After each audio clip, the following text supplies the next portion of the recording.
बंदी छोड़ सतगुरु रामपाल जी भगवान की जय हो। आप सभी परमपिता परमेश्वर जी की आत्माओं को दास की तरफ से प्यार भरा सत साहेब। पुण्यात्माओं, जैसे आप सभी भाई बहन लाइव से जुड़ जाएं, जुड़ते ही वीडियो को ज़्यादा से ज़्यादा शेयर कर दें। तब तक हम बंदी छोड़ का मंगलाचरण करते हैं। बंदी छोड़ सतगुरु रामपाल जी भगवान की जय हो। गरीब नमो नमो शतपुर सकूं, नमस्कार गुरु की नहीं। सुर नर मुनि जन साधुआं, संतों सर्वस दीनहि। सतगुरु साहिब संत सवै, दंडोतम प्रणाम। आगे पीछे मध्य हुए, तिनको जा कुर्बान। नराकार निर्विषम, काल जाल भंजनम। निर्लेपम निज निर्गुणम, अकल अनुपवे सुन्नधुनम। सोहम सुरति समापतम, सकल समाना नीरतलय। उज्ज्वल हिरंबर हरदम, बेपरवाह अथाय। वार पार नहीं मध्यतम,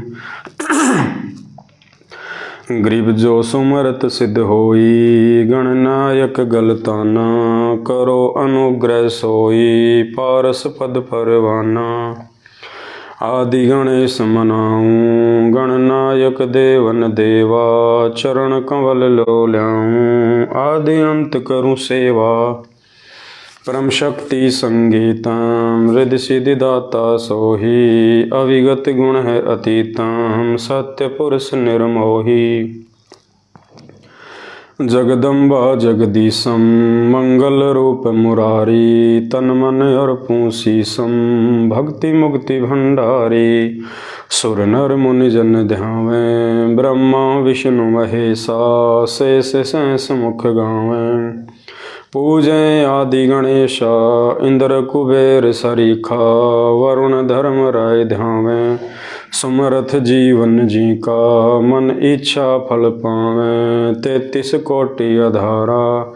ध्यावें 88 उतरे भव जल पारा। कटहें यम की फांसी, 33 कोटि अधारा।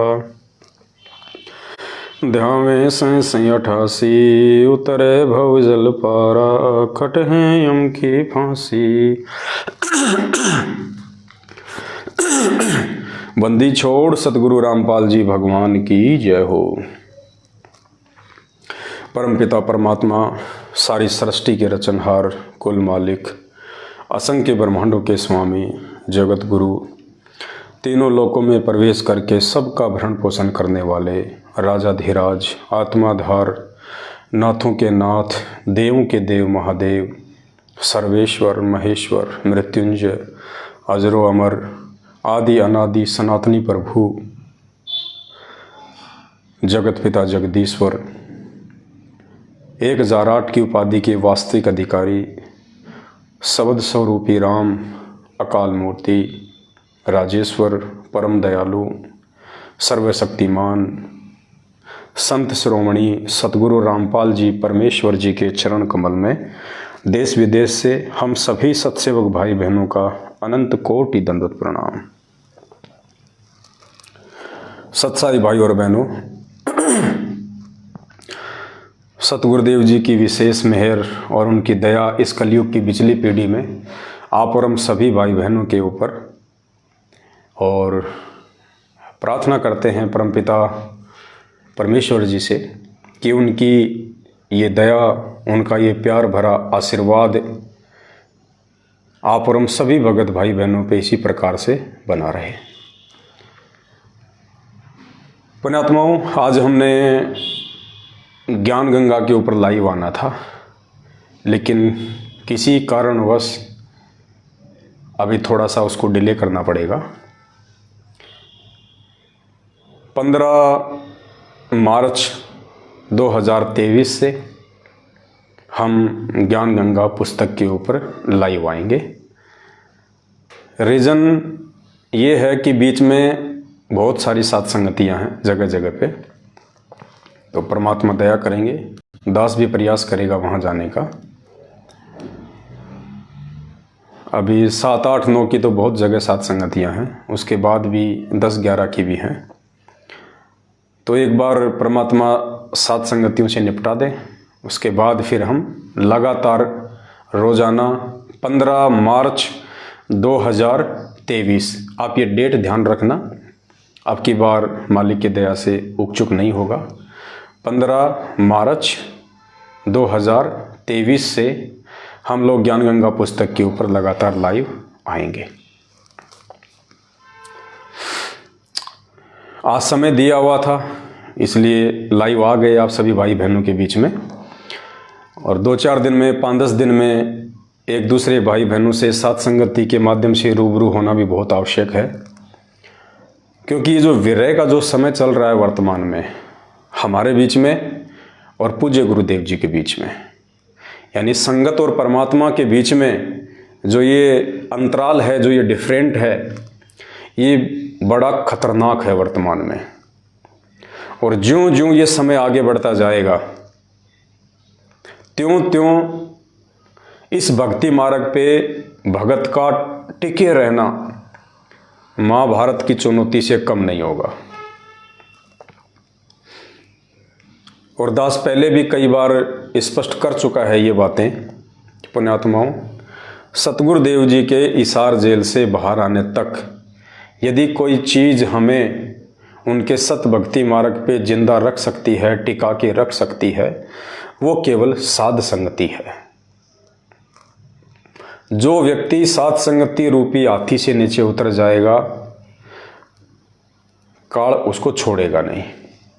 बिल्कुल सत्य है, जिसको मजाक लगे उनको 1000 बार लगे, लेकिन दास के मुख से परमात्मा जो बातें आपको बुलवा रहे हैं, या आज से पहले परमात्मा ने जितनी भी बातें बुलवाई हैं, आपको किसी भी बात में, किसी भी पॉइंट पे कुछ भी डिफ्रेंशिएट नज़र नहीं आएगा, क्योंकि दास अपनी मर्जी से नहीं बोलता है, मुझे कोई शौक नहीं है। जो भी बुलवाते हैं परमात्मा बुलवाते हैं और वो सत्य होता है। तो गुरुदेव के इसार जेल से बाहर आने तक यदि आपको सत भक्ति मार्ग पे मर्यादाओं के साथ अपनी उसी श्रद्धा और लगन के साथ अगर जिंदा रहना है, तो केवल साध संगति ही एकमात्र माध्यम है। 650 साल पहले की तरह अब हमने भूल कर भी धोखा नहीं खाना है। भीड़ को देख के भक्ति नहीं होती है, भीड़ को देख के नहीं चला जाता है। काशी में हम लोग इसी कारण से मार खा गए कि जिधर माहौल ज़्यादा था, जिधर भीड़ ज़्यादा थी, हम उधर दौड़ लिए और हमने उस परमेश्वर के मिशन को कि भाई परमात्मा सत्य है, परमात्मा कभी शराब नहीं पी सकता, परमात्मा अपनी ही शिष्या के साथ में इस प्रकार से दुर्भावनापूर्ण व्यवहार नहीं कर सकता। 120 साल से जो भगवान इतना अच्छा ज्ञान दे रहा है, क्या उसमें इतनी भी समझ नहीं होगी कि वो सरेआम अपनी शिष्या को हाथी पे बैठा के और भरे बाजार में इस प्रकार से अपना जुलूस निकलवाएगा? अगर उन्होंने कुकर्म करना होता तो किसी बंद कमरे में कर लेते। इतनी बुद्धि तो एक सामान्य व्यक्ति में भी होती है। लेकिन उस समय हमने ना तो उनको गुरु माना, परमात्मा तो बहुत दूर की बात थी, इसलिए हम मार खा गए। और भीड़ का एक हिस्सा जो देखा देखी में चल रहा था, उन्होंने जैसा बोल दिया वैसा बाकी लोगों ने मान लिया, और देखा देखी में, भेड़ चाल में सब परमात्मा की मर्यादाओं से, उस पतिव्रता धर्म से नीचे गिर गए। आज भी स्थिति और परिस्थितियां वही हैं, थोड़ा समय चेंज है, और भिन्न भिन्न समय के अनुसार परमात्मा अपनी आत्माओं की परीक्षा भी भिन्न भिन्न तरीकों से लेते हैं। आज उस परमेश्वर की परीक्षा का जो तरीका है वो मर्यादाओं को लेके है, भक्ति विधि और भक्ति विधि में आचरण को लेके है, कि 27 साल से इन आत्माओं को मैंने जो अमृत ज्ञान दिया है, तुम्हें क्या कर्म करने चाहिए, क्या कर्म नहीं करने चाहिए, किस प्रकार से तुम भक्तों की रहनी करनी होनी चाहिए, तुम क्या करोगे, कौन सी वो क्रिया करोगे जिससे समाज तुमसे दिशा लेगा। लेकिन 27 साल से उस परमेश्वर ने रातों को जाग जाग के सत्संगों के माध्यम से हमें जो यथार्थ भक्ति विधि, जो क्रियाएं, कौन से कर्म करने योग्य हैं, कौन से कर्म त्यागने योग्य हैं, जो उन्होंने बताया, सिखाया, समझाया, आज हम उन सभी भक्ति विधि कर्मों के विपरीत कुकर्म कर रहे हैं। सड़कों पे ड्रामे कर रहे हैं, दुनिया को दिखा रहे हैं कि देखो हम कितने सत्य हैं। अरे जो आदमी सत्य होता है उससे अपनी सत्यता प्रमाणित करने के लिए सड़कों पे ढोल पीटने की आवश्यकता नहीं पड़ती। सच्चाई तो समय आने पे वैसे ही अपनी जगह बना लेती है।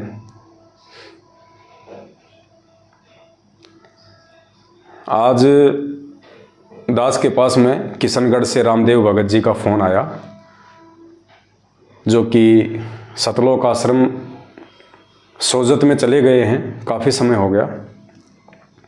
सात संगतियां छोड़ दी थी उन्होंने। उनका फ़ोन आया, दास उठा नहीं पाया। 5 मिनट बाद में दास ने फ़ोन किया, सत्साहिब हुई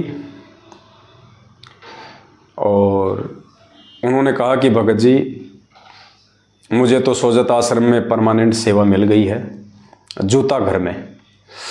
दास ने कहा भगत जी बहुत अच्छी बात है, परमात्मा की ओर भक्ति और सेवा ये तो किसी सौभाग्यशाली व्यक्ति को मिलती हैं, बहुत अच्छी बात है भगत जी।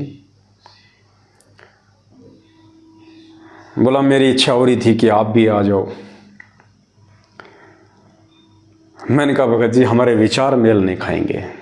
मुझे कोई दुश्मनी नहीं है, ना आपसे कोई दुश्मनी है, ना सतलोक आश्रम मैनेजमेंट हरियाणा से कोई दुश्मनी है, ना गुरुदेव के कलयुगी परिवार से मुझे कोई ऐतराज़ है, ना किसी कोऑर्डिनेटर से मेरा कोई ज़मीन का विवाद चल रहा है भगत जी। तो रामदेव जी ने कहा कि कभी कभी दिल में ऐसी लहर सी उठती है कि हम क्या लाए थे, हम क्या लेके जाएंगे, थोड़ा सा जीवन है, क्या राग द्वेष करना, इसलिए मैंने आपको फ़ोन किया है। दास ने सोचा भगत जी इतनी बात अगर आप सात संगति में रहते सहते समझ लेते तो आज ये नौबत ही नहीं आती। और भी काफ़ी बात हुई उनसे, और उन्होंने कहा कि जब मैं यहाँ सोजत आश्रम में गुरुजी के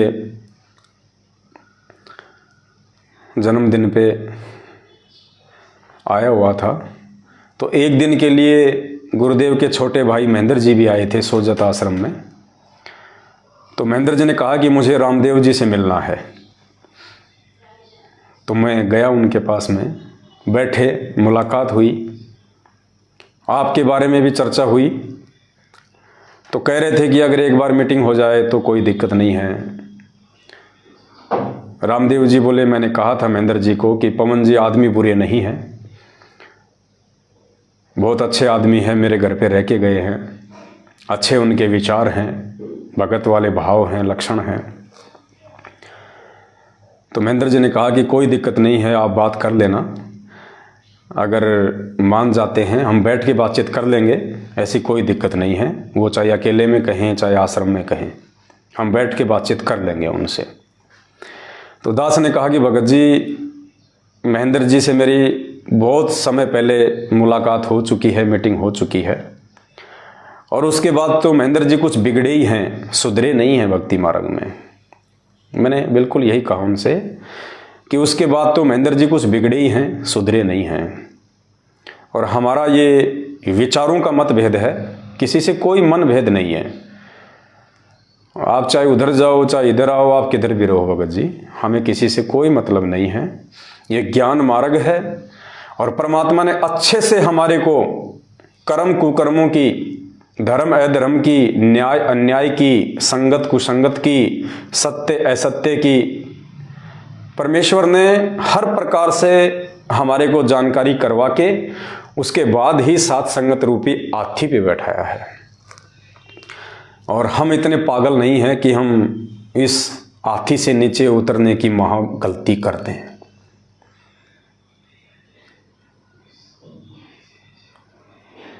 बोले भगत जी फिर भी एक बार विचार कर लेना,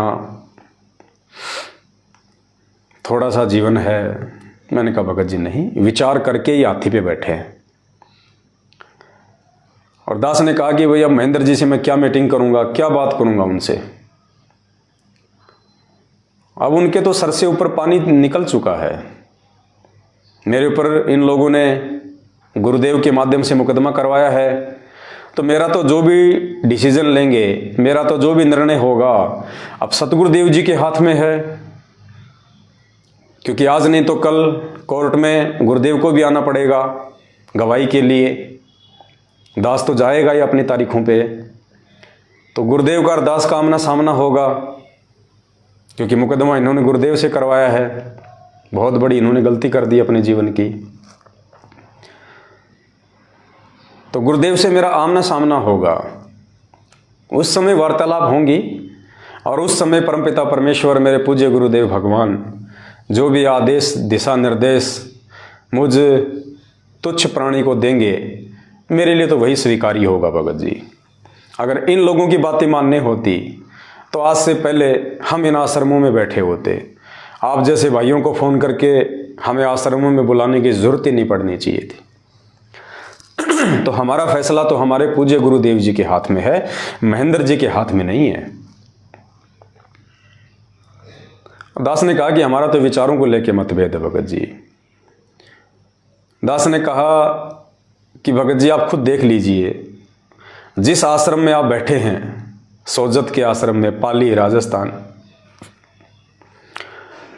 उस आश्रम को ऐसे सजा रखा है जैसे अनिल अंबानी के बेटे की जो मंडप की जो रस्म होती है, 7 फेरे लिए जाते हैं, चाइनीज लाइटें लगा रखी हैं, दुनिया भर का आडंबर कर रखा है, कई लाखों रुपया तो वहां पे लाइट डेकोरेशन पे खर्च कर रखा है, फूलों की डेकोरेशन कर रखी है। ये ड्रामे हमें कब सिखाए थे परमात्मा ने? ये प्रकट दिवस तो सतलोक आश्रम बरवाला में भी मनाया जाता था। उस समय तो परमात्मा ने लाइटों के कहीं कोई डेकोरेशन नहीं किए, कोई आडंबर नहीं किया परमात्मा ने। उस प्रकट दिवस या बोध दिवस की जानकारी के लिए सतगुरुदेव जी ने कभी नहीं कहा अपने भक्तों को कि भक्तों 150 गाड़ियां तैयार करो, सभी गाड़ियों के आगे पीछे बैनर पोस्टर लगाओ, सभी गाड़ियों की छत पे गरीबदास जी की फोटो लगाओ, ऊपर एक छतरी लगाओ और बरवाड़ा से लेके हिसार तक रैली निकालो। रोड पे मिट्टी फांकने के लिए मेरे भक्तों को लगाओ पीछे पीछे। दुनिया को परेशान करने के लिए, आने वाले भाई बहनों को परेशान करने के लिए सैकड़ों गाड़ियां निकालो तुम यहां से, हाथों में झंडे दे दो। गर्मी में बच्चे, बूढ़े, माता, बहनें, इनकी 7-8 किलोमीटर लंबी रैली निकालो, इनकी दुखी करो, इनको परेशान करो, पसीना निकालो इनका। गुरुदेव ने तो कभी आदेश नहीं दिए। अरे जो त्योहार, होली, दीपावली, दशहरा, मकर संक्रांति, जिन पे हम दुनिया भर की लाइटिंग करके, दुनिया भर के डेकोरेशन सजावट करके हम जो अपना पैसा और समय बर्बाद किया करते थे, अरे परमात्मा ने अगर हमारे से वो चीजें छुड़वाई तो इन लोगों ने इन आश्रमों में वो आडंबर शुरू कर दिए। वो होली दिवालियां इन्होंने इन आश्रमों में मनानी शुरू कर दी। अरे परमात्मा का सत्संग सुनना है, राम का नाम लेना है, उसमें डेकोरेशन की कहां से जरूरत आ गई? ये दुनिया भर के आडंबर की कहां से जरूरत आ गई? उसमें दिखावा, पाखंड। भगत जी हम इन आश्रमों में नहीं आ सकते, ये हमारे लिए आश्रम नहीं है, ये मनोरंजन के अड्डे हैं। और इन मनोरंजन के अड्डों में वही आदमी जाएंगे जिनको अभी तक मनोरंजन से प्यार है, जिनको भक्ति से प्यार है, जिनको भगवान से प्यार है। वो तो अपने घर बैठ के भी भक्ति कर लेगा। अगर उस आश्रम में जाने से ही परमात्मा मिलता है या परमात्मा ज़्यादा प्रसन्न होते हैं, तो आश्रम में ऐसा क्या है? वो फोटोएं, वो सत्संग, वो भंडारा हमारे घर पे भी है। आश्रम कोई सोने चांदी का तो बना हुआ नहीं है, मिट्टी चूना ईंट पत्थर का बना हुआ है। हमारा घर भी उसी का बना हुआ है। वहाँ एक दरबार लगा रखा होगा गुरु जी का, हमने घर पे दरबार लगा रखा है। वहाँ फोटो के आगे दंडोत करते होंगे, इधर भी फोटो के आगे दंडोत करते हैं। वहाँ भी जोत जलती है, यहाँ भी जोत जला रखी है। यहाँ हम जो आरती करते हैं तीनों समय की, वो विधिवत करते हैं, शांत माहौल में करते हैं। यहाँ हम जो सत्संग सुन लेंगे अपने घर पे, शांत माहौल में सुन लेंगे। घर बैठ के हम जो मंत्र कर लेंगे, शांति से कर लेंगे। वहाँ आरती मंत्र सुमरण पहली बात तो आप कर ही नहीं सकते। करोगे तो दुनिया भर का शोर शराबा, आपका ध्यान ही नहीं लगना। तो दास ने हाथ जोड़ के रामदेव जी से प्रार्थना करी कि भगत जी, ये आश्रम आपको मुबारक हो, आपके परिवार को मुबारक हो, और जो लोग सात संगति रूपी हाथी से नीचे उतर के महाभूल कर चुके हैं, उन नासमझ लोगों को मुबारक हो। हमें तो अपनी भक्ति भली, अपना भगवान भला और अपना घर भला। बाकी हम सात संगतियों में लगे हुए हैं भाई बहनों को समझाने के लिए। और दास ने कहा कि मुझे कोई मतलब नहीं है भगत जी इन आश्रमों से, ना इनकी पाखंड क्रियाओं से मुझे कोई लेना देना है। हम तो केवल अपने आत्मिक कल्याण के लिए सात संगतियों के माध्यम से अपने भाई बहनों के साथ आगे की यात्रा करेंगे। उनका फ़ोन आया था, इसलिए दो चार बातें आप लोगों को बतानी पड़ी, वरना हम तो उनका जिक्र भी नहीं करने वाले। तो भाई और बहनों, ये आपके ऊपर सतगुरु रामपाल जी भगवान की एक विशेष मेहर समझ लेना आप लोग। और एक बात आप भाई बहनों को मैं और बता देता हूँ। दास ने पहले भी कहा था, जब 2022 शुरू हुआ था तो दास ने वीडियो में ये कहना शुरू कर दिया था, गुरुदेव के आशीर्वाद से, उनकी प्रेरणा अनुसार, कि सात संगतियों से छटनी होगी और बहुत सारे अच्छे अच्छे दिखाई देने वाले भगत जो मुझ पवन दास के साथ घूमते हैं, फिरते हैं, रहते हैं। आप उन भक्तों को देख के मत चलना, उन भक्तों को देख के इस भक्ति मार्ग पे दृढ़ता मत लाना। इस भक्ति मार्ग पे अगर दृढ़ता लानी है, विश्वास बढ़ाना है, तो गुरुदेव के सत्संगों को आधार बनाना। और दास ने कह दिया था कि 2022 के अंत में एक भूचाल आएगा, सत्सेवकों की छटनी होगी, क्योंकि परमात्मा को विशेष आत्मा चाहिए, साफ सुथरी आत्मा चाहिए। छटनी होगी और बड़े बड़े बरगद के पेड़ उखड़ेंगे। और दास ने कह दिया था कि इन सभी लोगों को मैं आपको उन आश्रमों में दिखा दूंगा, उनके उन नामदान केंद्रों पे जाके कोई सतनाम ले रहा होगा, कोई अपने नाम का जो है शुद्धिकरण वहाँ जाके करवा रहा होगा। काफ़ी लोगों को यकीन नहीं हुआ कि पवन भगत जी ऐसा नहीं हो सकता, आपके साथ तो बहुत दृढ़ भगत रहते हैं, ऐसा नहीं हो सकता। लेकिन जब 2022 का अंत का समय आया, आप सभी ने देख लिया किस प्रकार से क्या हुआ। अब और बोल रहा है दास, इसको भी नोट कर लेना, इसमें भी आपको रति भर भी इधर उधर नहीं मिलेगा। पुण्यात्माओं, जो लोग साध संगति रूपी हाथी से नीचे उतर के और उस तरफ चले गए हैं, जिन्होंने परमात्मा से अपना अविश्वास प्रकट कर दिया, क्योंकि ज़्यादातर लोग तो इस कारण से गए हैं कि पवन भगत जी तो जेल चले गए, अब क्या पता ये मैनेजमेंट हमें भी जेल ना करवा दे, वो डर गए। और इस डर के मारे उन्होंने सतलोक आश्रम मैनेजमेंट हरियाणा की गुलामी स्वीकार कर ली।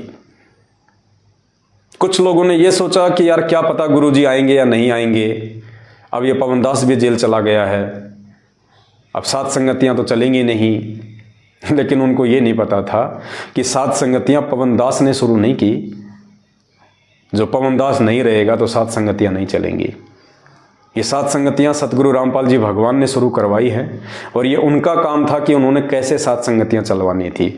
और दास के जेल जाने के बाद तो 7 संगतियाँ और भी ज़्यादा हुई हैं। बहुत सारे लोग ये सोच के चले गए कि अगर कल को गुरुजी मैनेजमेंट की तरफ आ गए तो हमारा क्या होगा, हमें तो आश्रमों में घुसने नहीं दिया जाएगा। कई लोग इस डर के मारे सतलोक आश्रम मैनेजमेंट हरियाणा की तरफ चले गए। पुण्यात्माओं, दास आपको आज एक बात कह रहा है, ये भी सत्य होगी परमात्मा के आशीर्वाद से। जो लोग 7 संगति छोड़ के मैनेजमेंट की तरफ चले गए हैं, गुरुदेव के हिसार जेल से बाहर आने तक वो लोग आपको सतलोक आश्रम मैनेजमेंट हरियाणा में भी नहीं दिखाई देंगे। वो लोग दूसरे नकली संतों की शरण में निकल जाएंगे। ये भी आज आपको यकीन नहीं हो रहा होगा, लेकिन ये सत्य होगा। या तो वो लोग उधर से हटके वापस 7 संगति में आ जाएंगे, और जो व्यक्ति अपनी मान बढ़ाई वश, अपने अहंकार वश अगर वापस 7 संगति में नहीं आया, वो व्यक्ति गुरुदेव के हिसार जेल से बाहर आने तक, और गुरुजी इतना जल्दी हिसार जेल से बाहर नहीं आने वाले। बहुत सारी अफवाह उड़ रही है ना, 1 अगस्त 2023 को संत रामपाल जी जेल से बाहर आ जाएंगे। इस बहम में मत रहना आप, वो तो समर्थ है, तुमने तो बहुत लंबा समय बता दिया। सुबह क्या हो रहा है उनको जेल से बाहर आने में? किसी ने रोक रखा है क्या? किसी ने बेड़ियों में डाल रखा है क्या? किस माई के लाल की हिम्मत है किस ब्रह्मांड में, जो उस पूर्ण परमेश्वर को, उस अबंध परमात्मा को, गरीब ऐसा सतगुरु हम मिल्या बेपरवाह अबंध परमहंस पूर्ण पुरुष रोम रोम रविचंद, उस अबंध परमात्मा को किसने बांध रखा है? वो तो सुबह ही आ जाए, लेकिन वो नहीं आएगा। क्यों नहीं आएगा? क्योंकि अभी छटनी हुई नहीं है। गरीब कच्चा हीरा कृच हो नहीं सहे घनमार, ऐसा ये मन हो रहा लेखा लेकर तार। 27 साल से परमात्मा ने छिक के ज्ञान दिया है, तो परीक्षा भी जी भर के लेगा। इतनी सी भी गंदगी उस परमात्मा को पसंद नहीं है, इतनी सी भी गंदगी, तिल भर गंदगी भी उन्हें पसंद नहीं है। क्या वो परमात्मा बच्चा है? क्या वो परमात्मा बालक है? क्या उसको पता नहीं है कि जो व्यक्ति साध संगत रूपी साफ सुथरे मार्ग में नहीं टिक पाया, जिसको मैंने हाथी पे बैठाया था, अरे हाथी की सवारी तो सभी जानवरों में सर्वश्रेष्ठ होती है। पहले राजा महाराजा हाथी की सवारी किया करते थे।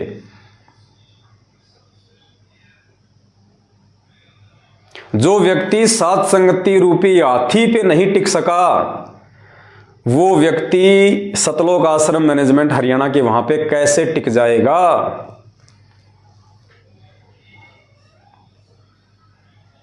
पुण्यात्माओं, हंस मोती खाता है सरोवर पे, और बगला रहता है जोहड़ में, बगुला जोहड़ में तालाब पे, जो गंदे पानी का जो तालाब होता है। और हंस की जगह होती है सरोवर, साफ सुथरा जल, और वो मोती खाता है।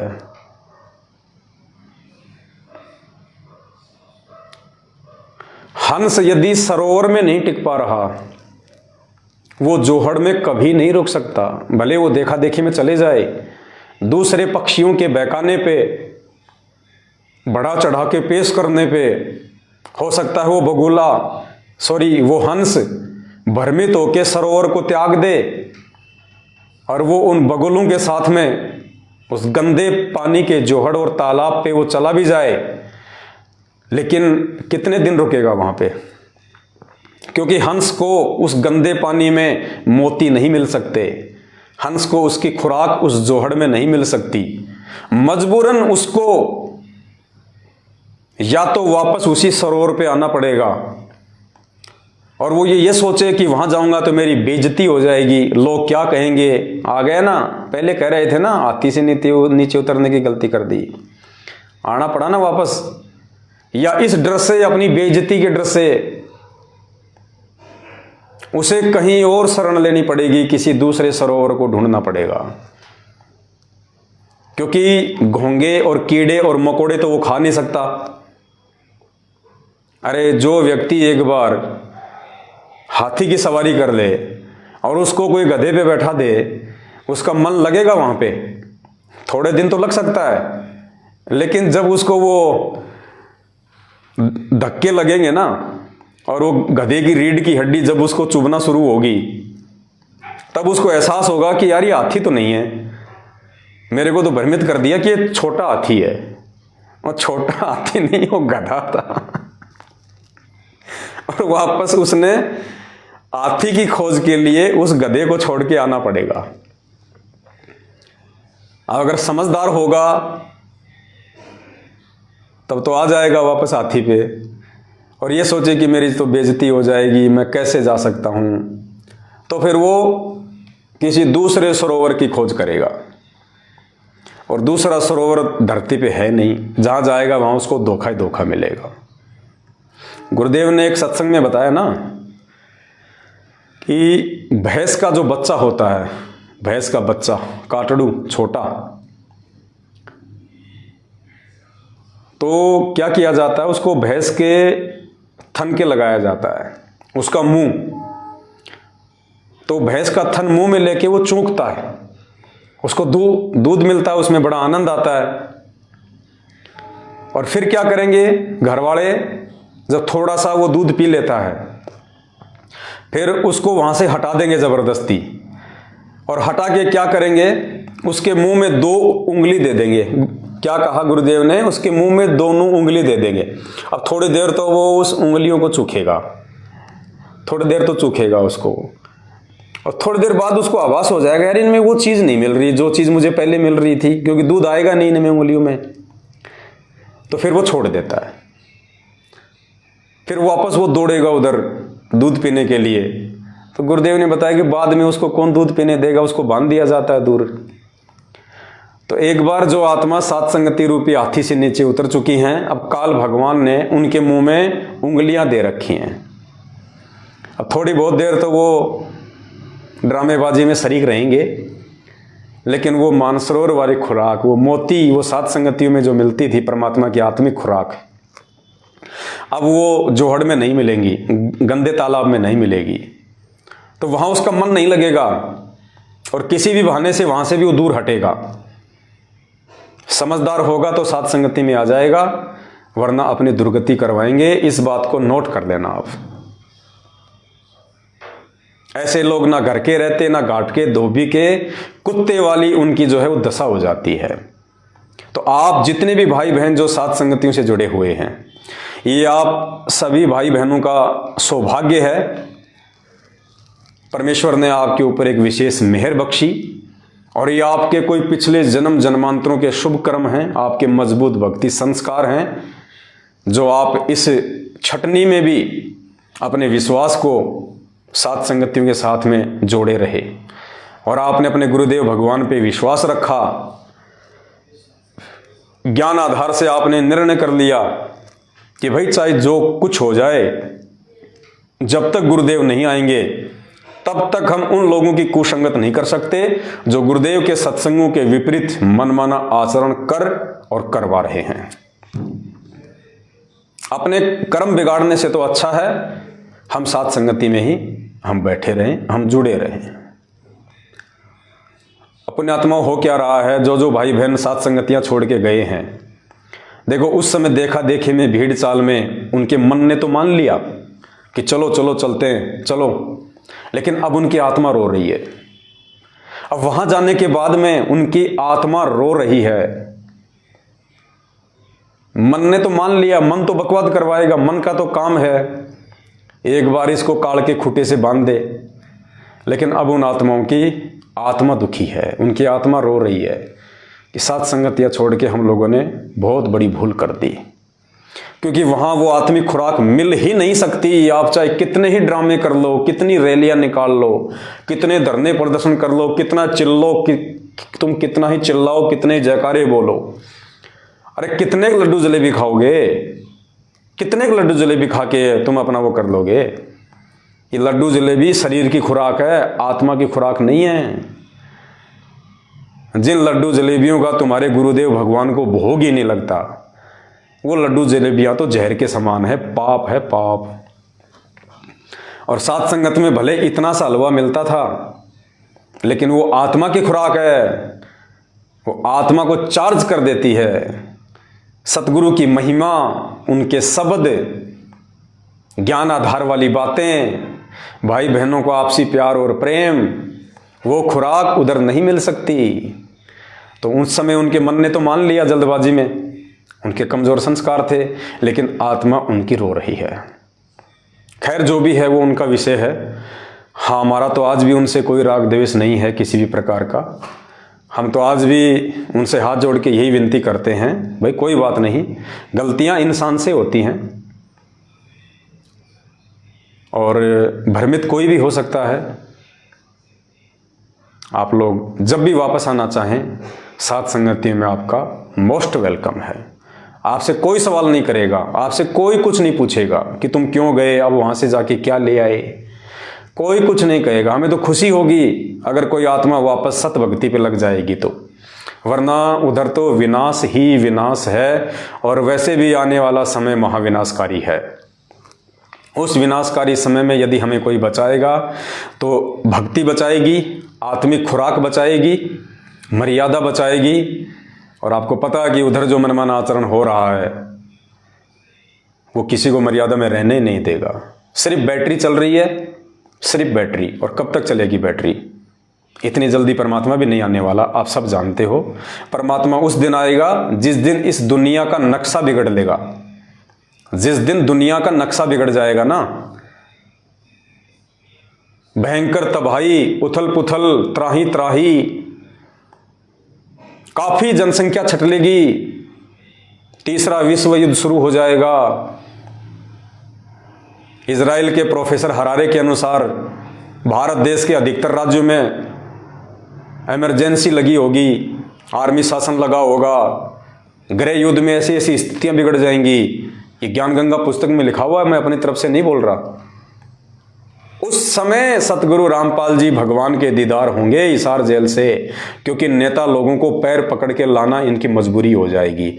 ये वैसे नहीं आने वाला ये परमात्मा।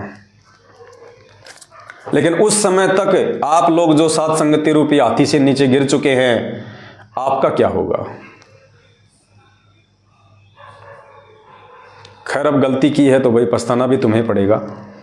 हमने तो कोई कमी नहीं छोड़ी थी आप लोगों को सात संगतियों से जोड़ के परमात्मा के मिशन को सही दिशा में चलाने की, लेकिन आपके भी तो अपने संस्कार काम करेंगे। खैर जो भी है, जो जैसा बोएगा वैसा ही समय आने पे अपना काटेगा। दूसरा ये था, आज बहुत सारे भाई बहनों का फोन आया जो कि सात संगतियों से जुड़ते चले जा रहे हैं, क्योंकि जितने भाई सात संगतियों से टूटे थे उनके 10 गुना ज्यादा तो सात संगतियों में वापस जुड़ चुके हैं। अगर 100 व्यक्ति सात संगति से टूट के गए हैं तो परमात्मा ने 500 व्यक्ति, 1000 व्यक्ति तो जोड़ दिए हैं। वो नए भाई बहन जो सात संगति की वीडियो देखते हैं, जो नीर खीर का निबेरा करते हैं कि भाई सतगुरुदेव जी की असली भक्ति कहाँ है, सतगुरुदेव जी के मिशन में असली मर्यादा, असली आचरण, असली भक्ति विधि कहाँ है। हम इस मार्ग में ड्रामे करने के लिए नहीं जुड़े। ये रैलियां तो हमने कांग्रेस बीजेपी की पहले बहुत निकाल ली। ये समोसे कचौरी और लड्डू जलेबी के चक्कर में हम राजनेताओं के दिन पीछे रात दिन भटकते रहते थे। अरे इस मार्ग में आने के बाद भी वही आचरण हमसे करवाया जा रहा है, तो भक्ति कहाँ है? और सत्संग तो फिर सब सुनते ही हैं। उनको भी पता है कि संत रामपाल जी ने अपने सत्संगों में किन किन चीजों के लिए आदेशित किया हुआ है। तो जो समझदार आत्मा होगी, जो ज्ञानी आत्मा होगी, जो अधिकारी हंस होंगे, वो तो नीर खीर का निबेरा तुरंत कर लेंगे। कहे कबीर सोए जन मेरा, जो नीर खीर का करे निबेरा। तो बहुत सारे भाई बहन जो रोजाना सैकड़ों की संख्या में साथ संगतियों से जुड़ रहे हैं, तो कुछ एक भाई बहनों के दास के पास में फ़ोन आए और उन्होंने कहा कि भगत जी, क्या हमें गरीबदास जी महाराज जी का बोध दिवस नहीं मनाना चाहिए? इन आश्रमों में तो उनका बोध दिवस मनाया जा रहा है, रैलियां निकाली जा रही हैं, शोभा यात्रा निकाली जा रही है। दास ने कहा, भाई वो शोभा यात्रा नहीं है, वो भगत खुद की शव यात्रा निकाल रहे हैं। वो भगत शोभा यात्रा नहीं निकाल रहे, वो महापुरुष किसी की शोभा के भूखे नहीं हैं। ये तो मनमाना आचरण करके लोग अपनी खुद की शव यात्रा निकाल रहे हैं, जो आने वाले समय में उनके साथ में बीतेगी। तो उन्होंने कहा कि भगत जी, कोई ऐसा प्रमाण जिससे कि हमारी आत्मा इस बात को स्वीकार कर ले कि वास्तव में हमने गरीबदास जी महाराज जी का बोध दिवस नहीं मनाना चाहिए। तो परमात्मा ने दया बख्शी, किसी भगत भाई ने दास को एक वीडियो भेजा और उस वीडियो में हमारे पूज्य गुरुदेव सतगुरु रामपाल जी भगवान ने स्पष्ट रूप से मना कर दिया है गरीबदास जी का बोध दिवस मनाने के लिए। और वैसे भी पुण्यात्माओं, जो इस भक्ति मार्ग को समझ चुके होंगे, जो गुरुदेव के मिशन को समझ चुके होंगे कि 27 साल से परमात्मा इतना अनमोल ज्ञान देके हम आत्माओं से क्या चाहते हैं, वो हमें कैसा बनाना चाहते हैं, सतलोक जाने के लिए, पूर्ण मोक्ष प्राप्ति के लिए हमारे अंदर कौन कौन से पतिव्रता धर्म के लक्षण होने चाहिए, किस प्रकार से हम सतगुरु को हम प्रसन्न कर सकते हैं, कैसे हम उनको रिझा सकते हैं, कौन कौन सी वो क्रियाएं हैं, उस आत्मा को तो इन ऑडियो वीडियो की भी जरूरत नहीं पड़ेगी। वो तो वैसे ही समझ जाएंगी कि गरीबदास जी से हमारा क्या नाता, हम क्या जाने गरीबदास जी को, हमें क्या लेना देना गरीबदास जी महाराज जी से। गरीबदास जी महाराज जी का उनकी वाणियों के अतिरिक्त हमारे जीवन में कोई महत्व नहीं है उनका। गरीबदास जी महाराज जी के भी हाथ से बनी हुई फोटो है, काल्पनिक फोटो है, बनाई हुई फोटो है, बनावटी फोटो है। तो हमें गरीबदास जी महाराज जी से कोई लेना देना नहीं है। हमें केवल उनकी वाणियों से मतलब था, और उनकी जो जो वाणियां हमारे मतलब की थी वो गुरुदेव ने हमारे को इस पवित्र भक्ति बोध पुस्तक में लिख दी हैं, या और भी यदि अन्य कोई वाणियां थी तो परमात्मा ने अपने सत्संगों में उन वाणियों को हमें समझा दिया है। बाकी हमें गरीबदास जी महाराज जी से या उनकी शकल से, उनकी फोटो से, उनकी सूरत से, उनकी रैलियों से, उनकी शोभा यात्रा से, उनके बोध दिवस से उस आत्मा को कोई लेना देना नहीं है जिस आत्मा को इसी जन्म में मोक्ष प्राप्त करना है। पतिव्रता उसी को कहते हैं जो केवल एक पति के आश्रित रहे। पतिव्रता आत्मा वही होती है जिसका एक परमात्मा हो, जो तन मन धन से एक के प्रति समर्पित हो, और जो 50 को अपना खशम बनाएगी वो वेश्या होती है, वो व्यभिचारिणी होती है, वो मोक्ष प्राप्त नहीं कर सकती। अरे 2 पतियों वाली औरत को ही समाज में सम्मान नहीं मिलता, तो 2 परमात्मा, 4 परमात्मा या 5 परमात्मा वाली आत्मा को भगवान कैसे पसंद करेगा, गुरुदेव कैसे पसंद करेगा। फिर भी आप सभी भाई बहनों के विश्वास को दृढ़ करने के लिए, ताकि आपके मन में कहीं भी ये शंका या गुंजाइश ना रहे कि परमात्मा सात संगतियों के माध्यम से जो भी संदेशे दिलवाते हैं वो गलत होंगे। अब ये क्या बताते हैं मानी, तो आपको गुरुदेव भगवान का एक सत्संग सुनाते हैं, सतगुरु रामपाल जी परमेश्वर जी का। इस सत्संग के माध्यम से उन्होंने स्पष्ट रूप से मना कर दिया है गरीबदास जी की पूजा करने के लिए। देखो पुण्यात्माओं, परमात्मा संकेत ही करेगा, और कहते हैं शब्द सैन सतगुरु की पहचान है, वो पावे अटल सुहाग्रह। जो सतगुरुदेव जी के द्वारा सत्संगों में किए गए संकेतों को पकड़ लेगा, समझ लेगा, कहते हैं वही आत्मा उस अटल सुहाग को, उस कबीर परमेश्वर को, उस अविनाशी स्थान को प्राप्त कर सकती है। तो सतगुरु रामपाल जी भगवान ने इस 2 मिनट के सत्संग में स्पेशली गरीबदास जी का नाम लेके और उनकी पूजा को रिजेक्ट कर दिया गया है। ये जो बौद्ध दिवस मनाया जा रहा है, जो शोभा यात्रा निकाली जा रही है गरीबदास जी की, जो रैलियां निकाली जा रही है, ये उनकी पूजा है। वरना हमें क्या मतलब गरीबदास जी से? हमें तो संत रामपाल जी से मतलब होना चाहिए। हमें सत्संग गरीबदास जी ने सुनाए हैं, आपको नाम गरीबदास जी ने दिया है, आपको आशीर्वाद गरीबदास जी ने दिया है। आपके सतगुरु गरीबदास जी है क्या? आपको मंत्र गरीबदास जी ने दिए हैं क्या? आपको सतलोक गरीबदास जी लेके जाएंगे क्या? फिर आपको क्या मतलब है उनकी रैली निकालने का, उनकी शोभा यात्रा निकालने का, उनका बौद्ध दिवस मनाने का? लेकिन वो लोग निकालेंगे जो लोग ना तो गरीबदास जी महाराज जी को समझ पाए, जो ना सतगुरु रामपाल जी भगवान को समझ पाए, और ना इस भक्ति मार्ग को समझ पाए। तो ऐसे लोग तो पहले भी राजनेताओं के पीछे लग के ड्रामेबाजियां करते रहते थे, वो आज भी करेंगे। तो हमने उन आत्माओं को देख के नहीं चलना है।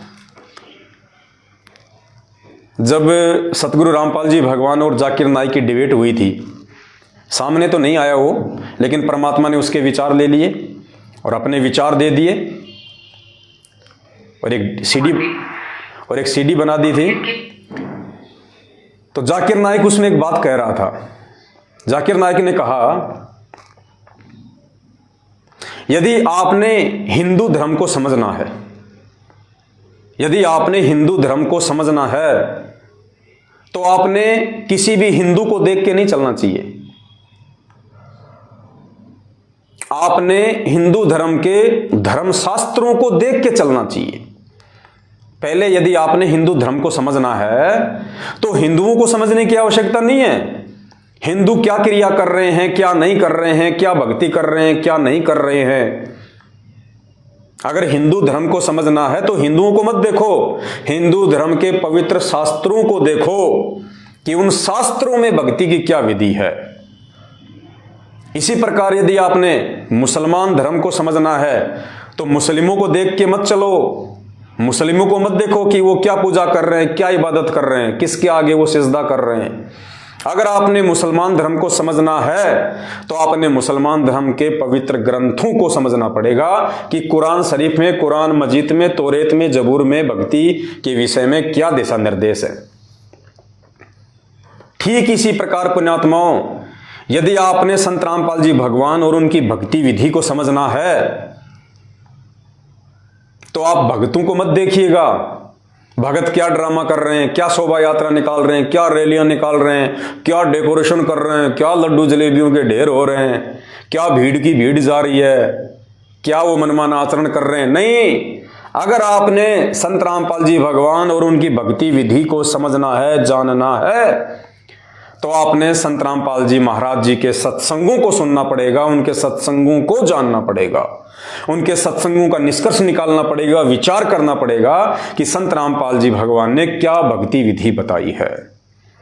अगर भक्तों को देख के चलोगे तो 650 साल पहले काशी वाला हाल हो जाएगा, ना घर के ना घाट के धोबी के कुत्ते। तो गरीबदास जी महाराज जी का बौद्ध दिवस मनाना चाहिए या नहीं मनाना चाहिए, गरीबदास जी महाराज जी की पूजा करनी चाहिए या नहीं करनी चाहिए, ये शोभा यात्रा निकालना, ये रैलियां निकालना, बौद्ध दिवस मनाना, ये उनकी पूजा है, ये गरीबदास जी की पूजा है। और इस पूजा का क्या प्रतिफल मिलेगा ये तो भविष्य बताएगा उन आत्माओं को जो वहां अपनी आंख नहीं खोल पा रही। लेकिन हमने संत रामपाल जी भगवान के भगत होने के बाद, उनसे ये तत्व ज्ञान लेने के बाद, पतिव्रता धर्म की पढ़ाई पढ़ने के बाद कि पतिव्रता आत्मा क्या होती है, उसके बावजूद यदि हम गरीबदास जी का बौद्ध दिवस, उनकी शोभा यात्रा अगर मनाते हैं तो पुण्यात्माओं, उसके लिए हमने गुरुदेव के सत्संगों को आधार बनाना पड़ेगा। और इस सत्संग में गुरुदेव ने स्पष्ट रूप से गरीबदास जी का नाम लेते हुए मना किया है कि ये जो छुड़ाने वाले हैं, जो दूसरे संत हैं, ये गरीबदास जी को पूजते हैं, उसके आगे दीपक लगाते हैं, हरिदास जी को पूजते हैं, उसके आगे दीपक लगाते हैं, कहते हैं ये व्यर्थ है, व्यर्थ है। यानी गरीबदास जी की पूजा को संत रामपाल जी महाराज जी ने बिल्कुल रिजेक्ट कर दिया है। ये संकेत कर दिया परमात्मा ने। अगर कोई समझ जाए तो परमात्मा कहते हैं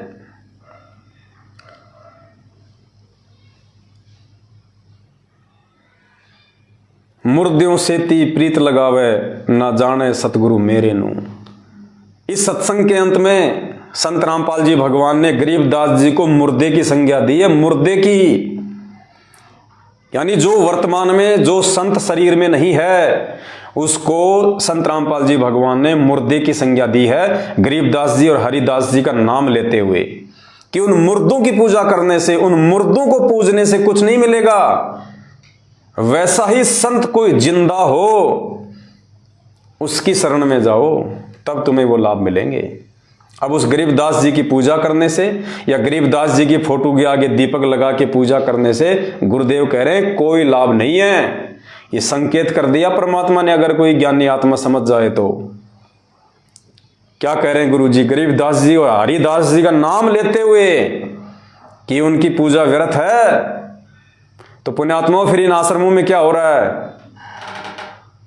ये गरीबदास जी की पूजा की जा रही है बहुत दिवस मना के।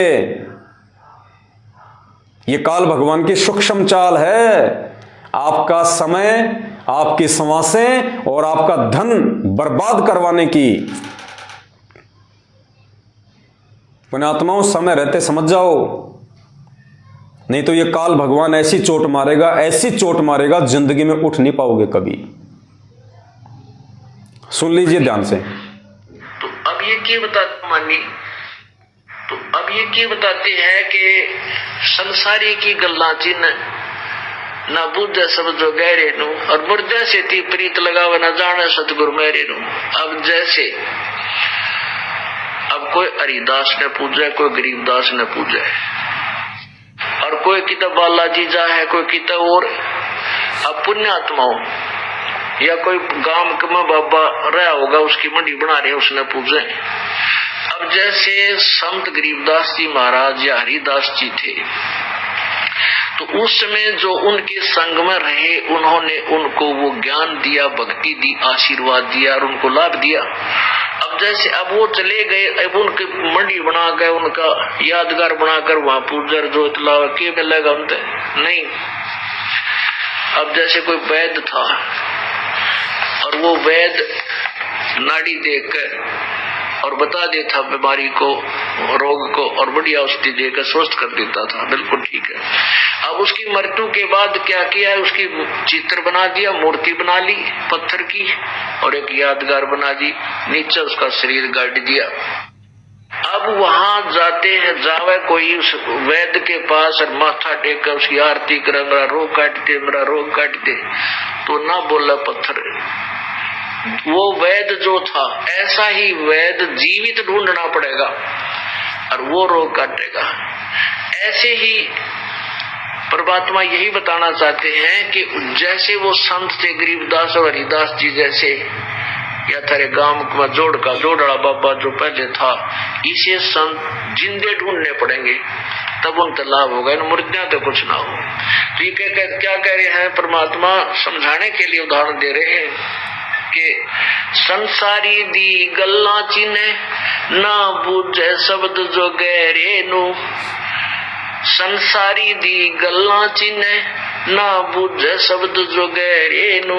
मुर्दों से ती प्रीत लगावे न जाने सतगुरु मेरे नु। मैं तो दे दी बालम बैरे नु, मैं तो दे दी है बालम बैरे नु। श्वेत छतर शेर मुकुट। रामपाल जी महाराज जी ने मुझे कबीर साहिब जी के सिंहासन के पास। पुण्यात्माओं, भले आप साध संगति में देखा देखी में आ गए, वो कहते ना कि अंधेरे में तीर लग गया। भले ही आप साध संगति में शुरू में देखा देखी में जुड़े थे, लेकिन आपका वो अंधेरे में फेंका गया तीर बिल्कुल सटीक निशाने पे लगाया परमात्मा ने। साध संगति ही एकमात्र वो मार्ग है पूरे विश्व में जिसके माध्यम से संत रामपाल जी भगवान अपनी आत्माओं को सतलोक के लिए तैयार कर रहा है। क्योंकि पतिव्रता धर्म पे केवल सात संगत से जुड़ी हुई आत्माएं ही हैं। दास ने आपको पहले भी कहा था कि गरीबदास जी महाराज जी का आश्रम में बौद्ध दिवस मनाना, कबीर जी का आश्रम में प्रगट दिवस मनाना, ये गुरु जी की मजबूरियां थी। क्योंकि वो खुद नहीं कह सकते कि मैं ही गरीबदास था और मैं ही कबीर था और आज भी मैं ही कबीर हूं। वो ना कह सकते ना वो कहेंगे। उन्होंने ज्ञान इसीलिए दिया है कि जो अधिकारी आत्मा होगी वो मेरे संकेतों को समझ जाएगी। बाकी सत्संगों में उन्होंने गरीबदास जी को, कबीर जी की फोटो को, सबको रिजेक्ट कर दिया है। यह आपका सौभाग्य है कि आप सात संगति से जुड़े हुए हैं।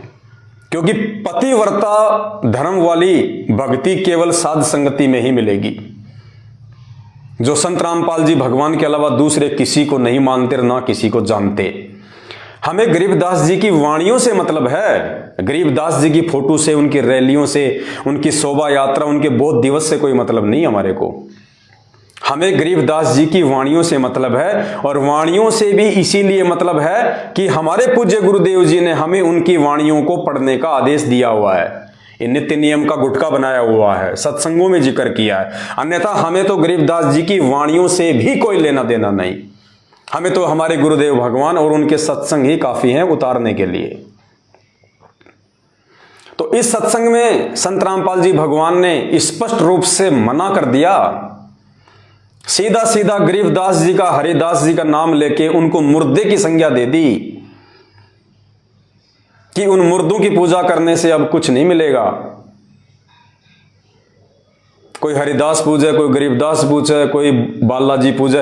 यानी हनुमान जी की भक्ति की श्रेणी में गुरुदेव ने गरीबदास जी की वर्तमान में यदि कोई साधना कर रहा है, कोई रैली, पूजा, शोभा यात्रा, बौद्ध दिवस मना रहा है, तो परमात्मा ने हनुमान जी की श्रेणी में गरीबदास जी को लाके खड़ा कर दिया। चाहे हनुमान पूज लो, चाहे गरीबदास पूज लो, बराबर है। स्पष्ट मना कर दिया गुरुदेव ने। एक बार फिर से सुन लो, बुखार ज्यादा है तो उतर जाए। मानी तो अब ये बताते हैं कि संसारी की गल्ला चिन्ह ना बुझे सब जो गहरे नु और मुर्दे से ती प्रीत लगावे न जाने सतगुरु मेरे नु। अब जैसे अब कोई हरिदास ने पूजा, कोई गरीबदास ने पूजा और कोई किताब बालाजी जा है, कोई किताब और अब पुण्यात्माओं या कोई गांव में बाबा रहा होगा, उसकी मंडी बना रहे, उसने पूजे। अब जैसे संत गरीबदास जी महाराज या हरिदास जी थे तो उस समय जो उनके संग में रहे, उन्होंने उनको वो ज्ञान दिया, भक्ति दी, आशीर्वाद दिया और उनको लाभ दिया। अब जैसे अब वो चले गए, अब उनकी मंडी बना कर, उनका यादगार बनाकर वहां पूजर जोत लावा के मिलेगा उनसे नहीं। अब जैसे कोई वैद्य था और वो वैद्य नाड़ी देखकर और बता देता बीमारी को, रोग को, और बढ़िया औषधि देकर स्वस्थ कर देता था, बिल्कुल ठीक है। अब उसकी मृत्यु के बाद क्या किया है, उसकी चित्र बना दिया, मूर्ति बना ली पत्थर की और एक यादगार बना दी, नीचे उसका शरीर गाड़ दिया। अब वहां जाते हैं, जावे कोई उस वैद्य के पास और माथा टेक कर उसकी आरती करे, मेरा रोग काट दे, मेरा रोग काट दे, तो ना बोला पत्थर की संज्ञा दी है। वो वैद्य जो था, ऐसा ही वैद्य जीवित ढूंढना पड़ेगा, जीवित ये रहा और वो रोग काटेगा। ऐसे ही परमात्मा यही बताना चाहते हैं कि जैसे वो संत थे गरीबदास और हरिदास जी जैसे, या थारे गांव में जोड़ड़ा बाबा जो पहले था, इसे संत जिंदे ढूंढने पड़ेंगे, तब उनका लाभ होगा। इन मुर्दियों तो कुछ ना हो, मुर्दियों से कुछ नहीं होगा। कह रहे हैं परमात्मा समझाने के लिए उदाहरण दे रहे हैं कि संसारी दी गल्ला चिन्ह ना बूझे शब्द जो गहरे नु।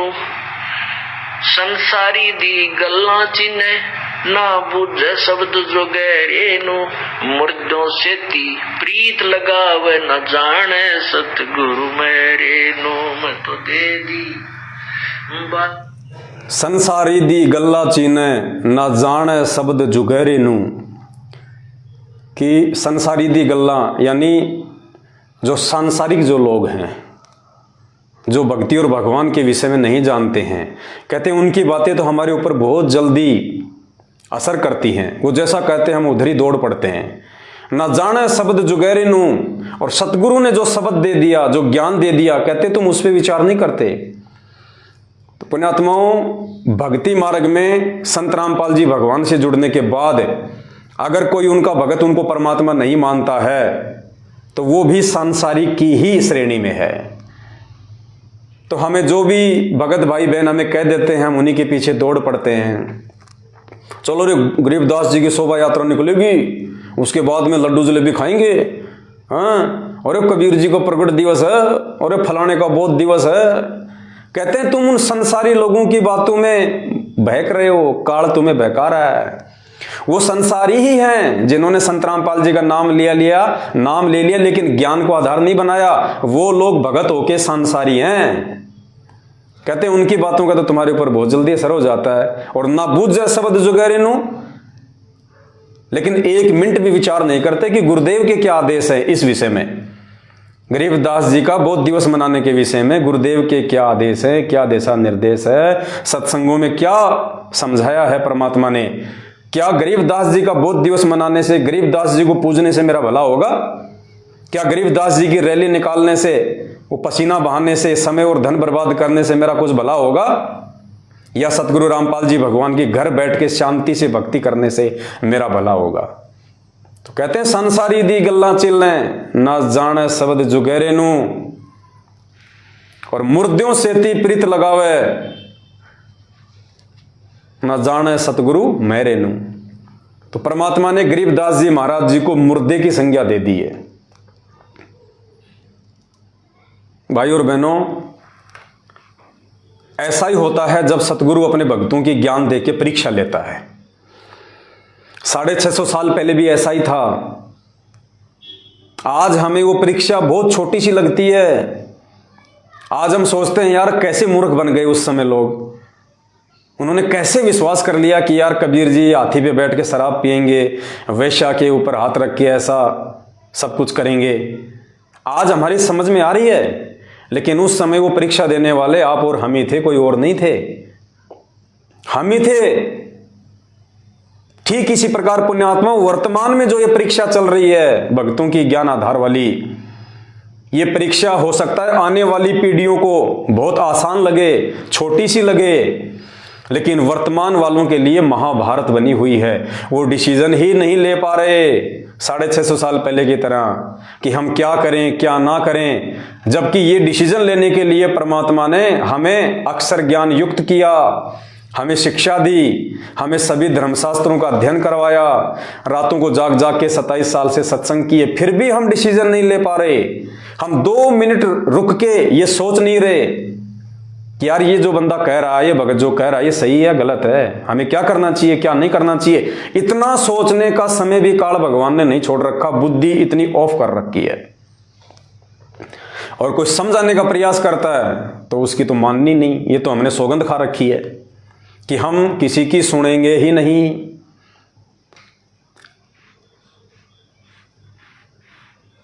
एक पिता अपनी पुत्री की शादी के लिए लड़का ढूंढ रहा था और उसकी जो बेटी थी वो 16 गुण संपन्न थी। 16 गुण होते हैं, 16 गुण संपन्न थी वो। तो पिता रिश्ता ढूंढने के लिए कभी उस गांव जाता, कभी उस नगर में जाता, लेकिन उसको ऐसा कोई भी लड़का उसकी टक्कर का नहीं मिल रहा था कि जो 16 गुण संपन्न हो। और लड़की ने कह दिया था कि पिताजी मैं तो शादी उसी से करूंगी जो सर्वगुण संपन्न हो, 16 गुण संपन्न हो। बड़ी समस्या आ गई बाप के सामने। काफी कुछ प्रयास किया, नहीं मिला। अंत में एक गांव में एक परिवार मिला जिसमें एक लड़का था जिसमें 14 गुण थे। 16 तो नहीं थे, उसके अंदर 14 गुण थे। वो 14 गुण संपन्न था। तो बाप ने कहा कि भाई एक बार बेटी से पूछ लेता हूं। तो बेटी के पास आया और कहा कि बेटी देख मैं बहुत दुखी हो चुका हूँ, परेशान हो चुका हूँ, और बड़ी मुश्किल से मेरे को एक लड़का मिला है जो 14 गुण संपन्न है, और बेटी मुझे तो मिल नहीं रहा, तेरे को कोई मिले तो तू देख ले। तो बेटी ने कहा, सोचा कि बाप भी बहुत ज़्यादा दुखी हो गया, परेशान हो गया।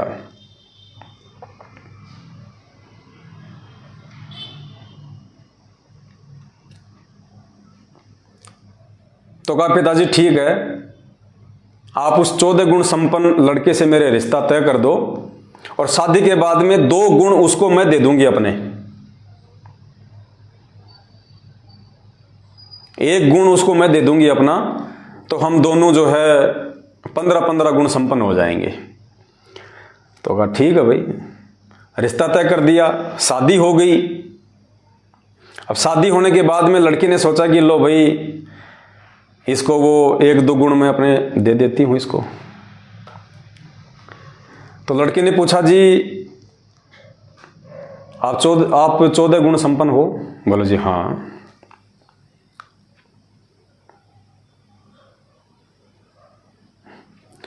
तो लड़की ने कहा कि 2 गुण मैं दे देती हूं आपको।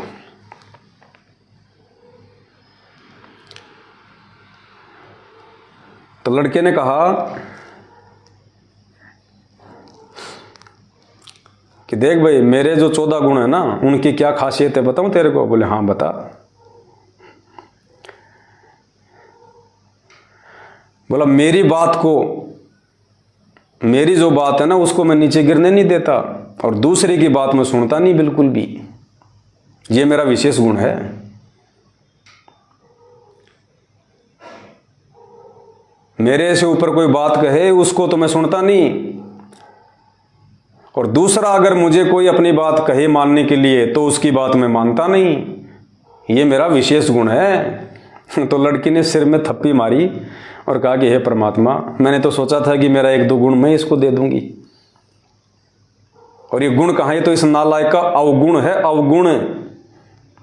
तो पुण्यात्माओं, इन भक्तात्माओं को खुद तो कोई बात जो है बल्कि सूझती नहीं है कि परमात्मा हमें क्या समझाना चाह रहे हैं, हमें क्या दिशा निर्देश देना चाह रहे हैं, हमें कैसा बनाना चाह रहे हैं, और दूसरा कोई समझाना चाहे तो वो इनके दिमाग में घुसती नहीं इनके।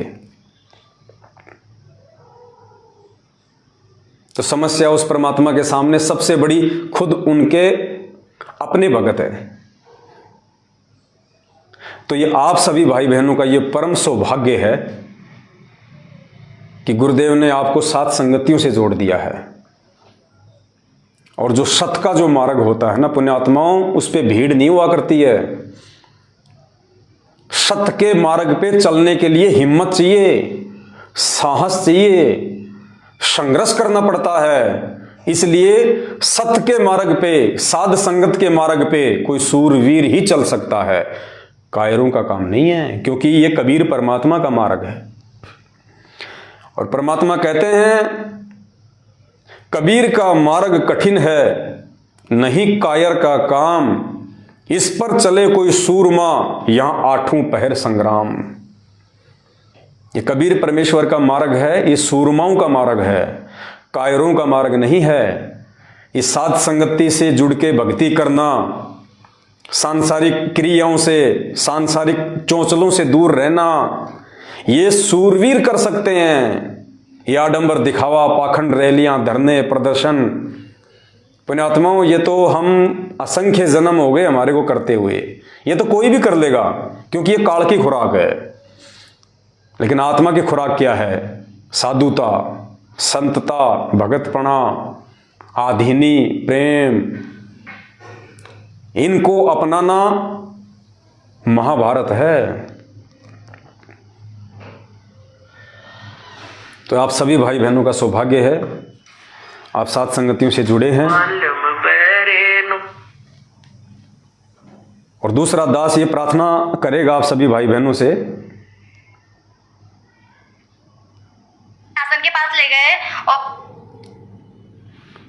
कि जहां भी कोई 7 संगतियां हो, 7 संगतियों से आप जरूर जुड़े रहें, आते रहें, जाते रहें, कुछ सीखने का प्रयास करें वहां पे। परमात्मा को भोग लगाएंगे, उससे भी हमारी आत्मा बहुत ज्यादा रिचार्ज होगी। लेकिन दास की विनती है, केवल आंख बंद करके सात संगतियों में मत जाना, क्योंकि बहुत सारे लोग ऐसे हो सकते हैं जो मैनेजमेंट की तरफ जा चुके हैं, उनके व्हाट्सएप पे लोगो अभी भी सात संगति का ही है, और ये उन लोगों की एक प्लानिंग होती है कि अभी तक इन लोगों को पता नहीं है कि मैं सतलोक आश्रम मैनेजमेंट हरियाणा से जुड़ चुका हूँ और मैं अपने घर पे सात संगति रखवा लेता हूँ, जितनी आत्माओं को तोड़ सकूंगा मैं तोड़ लूंगा। तो पुण्यात्माओं, अच्छी प्रकार से सोच समझ के उनसे बातचीत करके उसके बाद ही आपको डिसीजन लें, कोई निर्णय लें, क्योंकि कदम कदम पे काल भगवान तोड़ने का प्रयास करेगा। और वो तोड़ेगा किसको? केवल साध संगत वालों को। क्योंकि काल भगवान की खुराक अगर उसके मुख से निकाली जा रही है तो केवल सात संगतियों में। तो काल भगवान का दुश्मन इस दुनिया में या तो सात संगत वाले हैं या फिर सतगुरु रामपाल जी भगवान है। बाकी तो सब काल के अंडर में है, सब काल के अंडर में है, सब काल की ही खुराक तैयार कर रहे हैं, आत्माओं से उल्टी भक्ति करवा के, मनमाना आचरण करवा के। तो काल उनको नहीं छेड़ेगा। उनको तो उनके जो कर्म हैं, आज जो बीज वो बो रहे हैं, जब वो काटने का समय आएगा तब उनको पता चलेगा कि हमने गेहूं बोया था या भांग बोई थी। और हमारे पड़ोसी हमको कितना समझा रहे थे कि भाई जो तू बीज बीज रहा है ना, ये गेहूं का नहीं है, ये मक्का का नहीं है, ये भांग का बीज है, भांग। और मत बो ये बीज, तू भूखा मरेगा, तेरे बच्चे भूखे मरेंगे। लेकिन वो नहीं माना।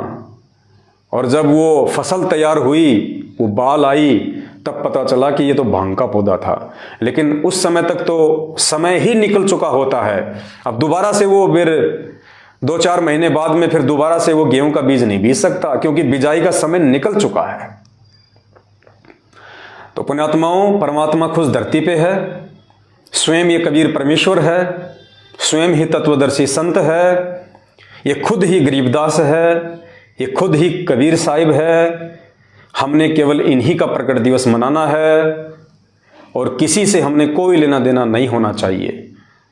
हमारा तन मन धन सब इन्हीं के श्री चरणों में समर्पित होना चाहिए। हमें एकमात्र इन्हीं से उम्मीद होनी चाहिए, एकमात्र इन्हीं से हमारे को आस होनी चाहिए। आप संध्या आरती में पढ़ते हो, तारेंगे तारेंगे तहतीक सतगुरु तारेंगे, यानी हम सतगुरुदेव जी से ही हम ये उम्मीद लगा रहे हैं कि इस काल के लोक से सतगुरुदेव जी हमारे को पार करेंगे, हमारे को तारेंगे। तो फिर गरीबदास जी का बोध दिवस कहां से आ गया बीच में? कबीर जी का प्रकट दिवस कहां से आ गया बीच में? जब आपके गुरुदेव आपको पार करेंगे और आप उन्हीं से प्रार्थना कर रहे हो, फिर औरों को पूजने की आवश्यकता क्या है? औरों को खुश करने की आवश्यकता क्या है? औरों को मनाने की आवश्यकता क्या है? आपने किसके साथ फेरे लिए? अपने पति के साथ या उन लोगों के साथ में? पुण्यात्माओं, ये पतिव्रता धर्म की भक्ति नहीं कर रहे लोग, ये व्यभिचारणी भक्ति हो रही है, व्यभिचारणी भक्ति। और कोई सूरमा ही समझ पाएंगे इस खेल को। ये काल भगवान के द्वारा जो भयंकर षड्यंत्र रचा जा रहा है आत्माओं को रोजाना भक्ति मर्यादाओं से दूर करके अपने मुख में लाने का, इसको कोई बिरले, कोई सूरमा ही पहचान पाएंगे। हमारे गुरु, हमारे भगवान, हमारे परमात्मा संत रामपाल जी हैं। उनके अलावा हम किसी का नहीं मनाएंगे। ना हमने फालतू में हमारे गुरुदेव को प्रसन्न करने के लिए ये चाइनीज लाइटों की डेकोरेशन करनी है, ये दिखावा है, पाखंड है। ना हमारे गुरुदेव ने कभी की और ना हमारे गुरुदेव को ये पसंद है। अरे भगवान कोई रंग बिरंगी लाइटों से थोड़ी प्रसन्न होगा। रंग बिरंगी लाइटों से तो दुनिया भर के जीव प्रसन्न हो सकते हैं कि यार बहुत अच्छा आश्रम है यार, ठीक है यार, यहां तो आनंद सा आता है, ठीक है। तो दुनिया को हम आकर्षित कर सकते हैं, लेकिन भगवान लाइटों से आकर्षित नहीं होता, चाइनीज लाइटों से। भगवान आकर्षित होगा, भगवान प्रसन्न होगा उसकी मर्यादाओं में रह के भक्ति करने से। हमारे अंदर साधुता के लक्षण आने चाहिए, भगत के लक्षण आने चाहिए, दास के लक्षण आने चाहिए। मर्यादा में रह के हम भक्ति करेंगे, तब हमें परमात्मा प्रसन्न करेगा, चाहेगा। और तब सतगुरु की एक विशेष मेहर ऑटोमेटिक उस भगत के पास पहुंच जाएगी। एक मेहर निकलती है परमात्मा के अंदर से। गुरुदेव ने बताया सत्संग में कि जब तक तुम्हें वो मेहर नहीं मिलेगी बात नहीं बनेगी। और मेहर कब मिलेगी? जब हम गुरुदेव के दिखाए रास्ते पे चलेंगे। तो ये स्वयं परमात्मा इस धरती पे आए हुए हैं। अगर फिर भी किसी को विश्वास नहीं है, एक छोटा सा इंटरव्यू है जो मैंने तो लिया नहीं, सतलोक आश्रम मैनेजमेंट हरियाणा वालों ने लिया है। उन्होंने अपने यूट्यूब चैनलों पे डाला है, वो ही टीवी चैनल पे चलाते हैं, लेकिन वो समझ नहीं पाते कि ये कह क्या रहे हैं, परमात्मा इनके मुख से शब्द क्या निकलवा रहे हैं। जब रामानंद जी को परमात्मा मिले, परमात्मा विचार करना, भगवान ऐसे नहीं मिलेगा हमारे को, परमात्मा ऐसे प्रसन्न नहीं होगा, हमारे अंदर ये दृढ़ता ऐसे नहीं आएगी। पुण्यात्माओं, आज तक विचार करना इस बात पे, आज तक भक्ति इतिहास में जिन जिन भगत आत्माओं को मोक्ष प्राप्त हुआ है, उनको कैसे मोक्ष प्राप्त हुआ है? उनको जो सतगुरु आके मिला था, जिसने नाम दिया था, ज्ञान दिया था, वो खुद परमात्मा था। यानी उन आत्माओं का सतगुरु और उन आत्माओं का भगवान एक ही था। तब उन आत्माओं ने मोक्ष प्राप्त किया। और जब तक ऐसा हमारे साथ नहीं होगा, हम मोक्ष प्राप्त नहीं कर सकते। उन सभी आत्माओं ने गुरु को और भगवान को एक ही माना, दो नहीं माना। और आज हमें ये बातें समझाने के लिए गुरुदेव ने उन आत्माओं का सहारा लिया, उन कथाओं का सहारा लिया। कैसे? आदरणीय धर्मदास जी को परमात्मा कबीर साहब सतलोक से चल के जिंदा महात्मा के रूप में मथुरा में मिले। और कुछ समय बाद में उन्होंने गरीबदास जी को नाम दे दिया, उनको धर्मदास जी को नाम दे दिया। धर्मदास जी के सतगुरु कौन थे? कबीर जी। और भगवान कौन थे? वो ही कबीर जी, जिन्होंने धर्मदास जी को आके नाम दिया। और इस बात को प्रमाणित करने के लिए धर्मदास की आत्मा को जिंदा महात्मा के रूप में उनका गुरु सतलोक लेके जाता है। और सतलोक में धर्मदास जी ने देखा कि वहां पे सिंहासन पे एक महापुरुष बैठा हुआ है। थोड़ी देर बाद में जो नीचे से जो धर्मदास जी के जो सतगुरु गए थे, वो पहले से विराजमान परमात्मा पे चवर कर रहे हैं। तो धर्मदास ने सोचा कि ये जो नीचे से जो आया है मेरे साथ में, मेरा गुरु, ये तो यहां का कोई नौकर है, भगवान तो ये है जिस पे मेरा गुरु चवर कर रहा है। धर्मदास ऐसा सोच ही रहा था। इतने में वो परमात्मा जो था, जिसको धर्मदास समझ रहा था, वो तो वहां से उठा और जो नीचे से जो धर्मदास की आत्मा को लेके गया था उनका गुरु, वो सिंहासन पे जाके बैठ गया। और धर्मदास ने देखा, अरे ये क्या, ये जो मेरे साथ नीचे से गया था, ये सिंहासन पे बैठ गया। और वो पहले से जो भगवान मान रहा था धर्मदास, वो खड़ा होके धर्मदास के सतगुरु के ऊपर चवर कर रहा है। और देखते ही देखते थोड़ी देर में वो चवर करने वाला भगवान धर्मदास जी के सतगुरु देव जी के अंदर समा गया, जो नीचे से गया था। और अकेले धर्मदास जी के सतगुरु ही उस अनंत कोटि ब्रह्मांड के सिंहासन पे, सतलोक के सिंहासन पे बैठे हैं। धर्मदास जी के तो आंखें फट गई। ओहो, ये भगवान है जिसने नीचे आके मुझे नाम दिया, मुझे ज्ञान दिया, ये सतलोक का राजा, ये भगवान। धर्मदास ने खुशी मनाई कि मेरा तो भगवान भी एक और मेरा तो गुरु भी एक। और वापस धर्मदास की आत्मा को नीचे भेजा। और धर्मदास को विश्वास हो गया कि गुरु में और भगवान में कोई अंतर नहीं है। अगर मोक्ष प्राप्त करना है तो गुरु को ही भगवान मानना पड़ेगा। तो धर्मदास का गुरु एक, धर्मदास का भगवान एक।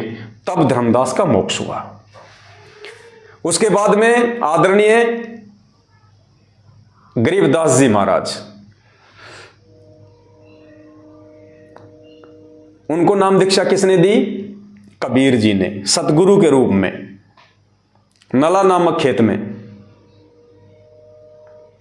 उस समय तक गरीबदास जी समझ रहे थे कि ये बाबा जी कोई और है और ये सतलोक की जो जानकारी दे रहे हैं वो भगवान कोई और है। तो गरीबदास जी का ये भ्रम मिटाने के लिए गरीबदास जी की आत्मा को निकाल के वो सतलोक ले गए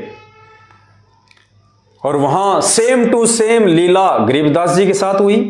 पहले से वहां पे एक महात्मा विराजमान थे, गरीबदास जी के साथ में उनके जो सतगुरु गए थे वो उसके ऊपर चवर करने लगे।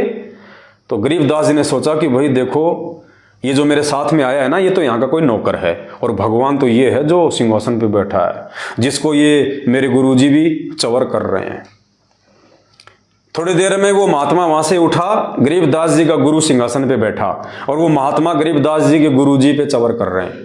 गरीबदास ने देखा ये क्या हो गया भाई, और ये भगवान मेरे गुरुजी पे चवर कर रहा है। इतना सोच ही रहे थे कि वो चवर करने वाला महात्मा गरीबदास जी के गुरुजी के अंदर समा गया, अकेले गरीबदास जी के गुरुजी रह गए। गरीबदास जी को यकीन हो गया कि मेरे को जिसने नीचे नाम दिया था, जो मेरे को ऊपर लेके आया, अरे भगवान भी वही, गुरु भी वही, और कोई दूसरा है ही नहीं। तो गरीबदास जी का गुरु एक, गरीबदास जी का भगवान एक, तब उनका मोक्ष हुआ।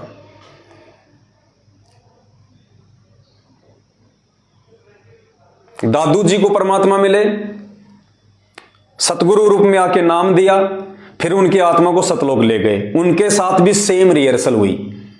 फिर दादू जी ने देखा कि मेरा तो गुरु भी एक और मेरा तो भगवान भी एक, उनका मोक्ष हुआ। घीसा जी को परमात्मा 5 साल की उम्र में मिले खेकड़ा में, उनके साथ भी यही हुआ। उन्होंने भी सतलोक में यही सब कुछ देखा और उनको भी पक्का यकीन हो गया कि मेरा तो गुरु भी एक और मेरा तो भगवान भी एक। मलुकदास जी के साथ भी यही हुआ, उनको भी परमात्मा सतलोक ले गए, सारी लीला वही हुई। मलुकदास जी को भी विश्वास हो गया कि जो मुझे नीचे आके सतगुरु रूप में मिला, जिसने मुझे नाम दिया, ज्ञान दिया, सतलोक में भी वही परमात्मा बैठा हुआ है, अपने शरीर को हल्का करके आता है।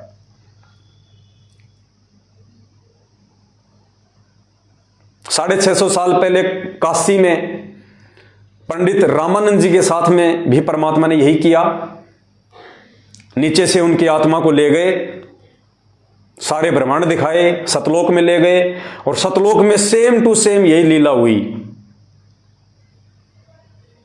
और नीचे जब उनकी आत्मा को छोड़ा तो 5 वर्ष के रूप में वही परमात्मा सामने खड़ा है जो सतलोक के सिंहासन पे बैठा था।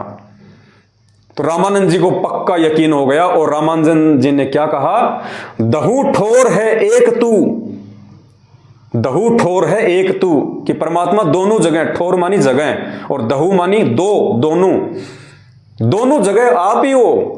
दहू ठोर है एक तू और भया एक से दोए, और गरीब दास हम कारणे तुम आए हो मगजोए, कि परमात्मा सतलोक में भी आप और नीचे भी आप ही हो, दोनों जगह पे आप ही हो। और हमारे लिए, हमें काल के जाल से बाहर निकालने के लिए आपने अपना यह रूप धारण किया है। तो पुण्यात्माओं, आज से पहले जिन जिन संतों का, महात्माओं का परमात्मा हमें उदाहरण देते हैं, जिनको परमात्मा ने सतलोक दिखाया, और सतलोक देखने के बाद में उन पुण्यात्माओं ने विचार किया कि भगवान भी वही और गुरु भी वही। और उन आत्माओं का मोक्ष क्यों हुआ? क्योंकि जिस सतगुरु ने उनको नाम दिया था वो खुद ही भगवान था। और दूसरा, उन आत्माओं ने भगवान देखा ही नहीं फिर अपने गुरु के अलावा, क्योंकि जब अपनी आंखों से सब कुछ देख लिया उन्होंने, उसके बाद उनके मन में किसी दूसरे के लिए जगह नहीं थी, किसी के लिए जगह नहीं थी। अरे कहानी तो उनको भी सुनाया करते थे गुरुजी।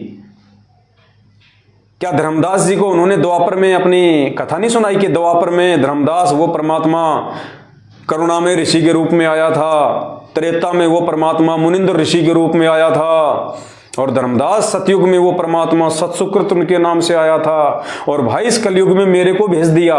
अपने आप को छुपाया करते थे। क्या धर्मदास को उन्होंने कथा नहीं सुनाई? क्या दादू जी को उन्होंने कथा नहीं सुनाई? सबको सुनाई। लेकिन उन आत्माओं का मोक्ष कब हुआ? जब उन्होंने गुरु और भगवान को एक मान लिया। तो पुण्यात्माओं, आज यदि हम गुरु और भगवान को एक नहीं मानेंगे तो हमारा मोक्ष कैसे हो जाएगा? इम्पॉसिबल, हो ही नहीं सकता। जब तक हम उन महापुरुषों की तरह अपना व्यवहार, अपना आचरण, अपना पतिव्रता धर्म को नहीं संभालेंगे, जब तक हम गुरु और भगवान को एक नहीं मान लेंगे। अब आज 8 सितंबर को तो ये लोग गुरु जी का जन्मदिन मनाते हैं, और अब जून के महीने में दाढ़ी मूछ वाली फोटो को भगवान मान के उसका प्रकट दिवस मनाते हैं। अरे दो तो छोड़ो, गरीबदास जी को और घुसेड़ दिया बीच में, 3-3 भगवान हो गए, 3-3।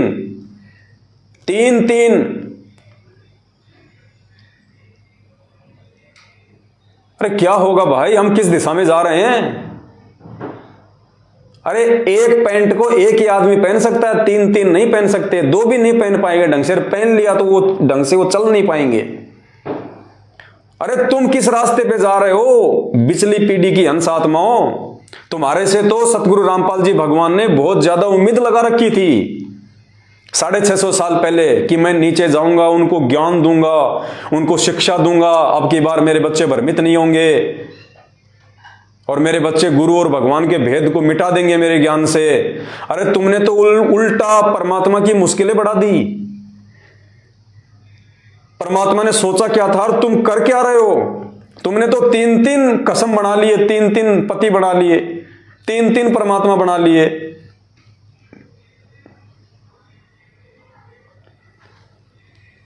पुण्यात्माओं, अब आपको बताते हैं कि वो परमात्मा एक है या 2 है। मुझे कबीर साहब, और वो परमात्मा खुद नहीं बताएगा आज ये बात।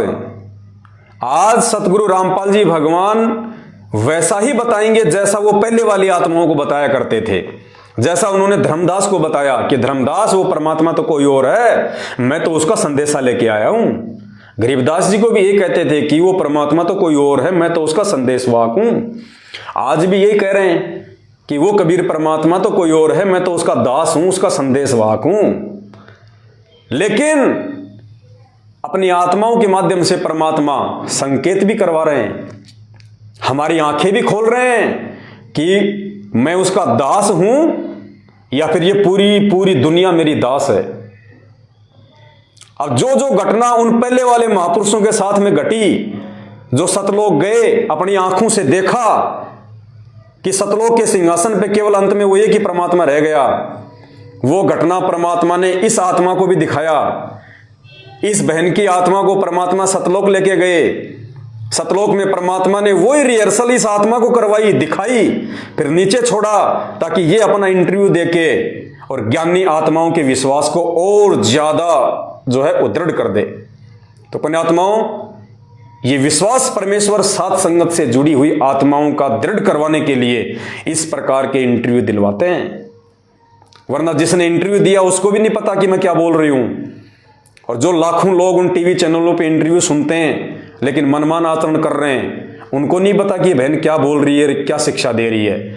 ये शिक्षा आप समझ पाओगे, ये शिक्षा को आप पकड़ोगे, क्योंकि मोक्ष आपने करवाना है। भगवान ने आप लोगों को छांट के अपने हीरे मोतीलाल के रूप में इस कलयुग की बिचली पीढ़ी में जिन आत्माओं को भगवान ने मोक्ष देना ही देना है, उन्हीं आत्माओं का परमात्मा विश्वास दृढ़ करेगा। तो सुनना है बहन क्या कह रही है, गुरु और भगवान अलग अलग होते हैं या फिर एक ही होते हैं? सतगुरु रामपाल जी भगवान खुद कबीर परमेश्वर है या कबीर जी का भेजा हुआ दास है? रामपाल जी महाराज जी ने मुझे कबीर साहिब जी के सिंहासन के पास ले गए और वहां पर बंदिशों गुरु रामपाल जी महाराज जी कबीर साहिब के सिंहासन के साइड में खड़े हो गए और मैं उनके सामने।